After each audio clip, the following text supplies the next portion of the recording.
وإذا طلقتم النساء فبلغن أجلهن فأمسكوهن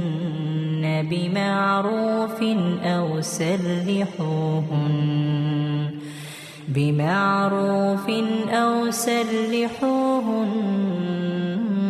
بمعروف ولا تمسكوهن ضرارا لتعتدوا ومن يفعل ذلك فقد ظلم نفسه ولا تتخذوا آيات الله هزوا واذكروا نعمة الله عليكم وما أنزل عليكم من الكتاب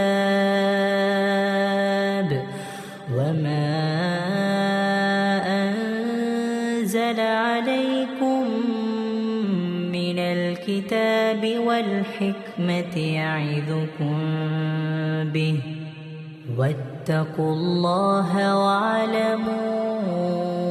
أن الله بكل شيء عليم وإذا طلقتم النساء فبلغن أجلهن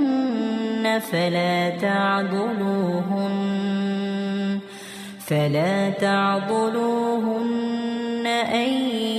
ينكحن أزواجهن إذا تراضوا بينهم بالمعروف ذلك يوعظ به من كان منكم يؤمن بالله واليوم الآخر ذلكم أزكى لكم وأطهر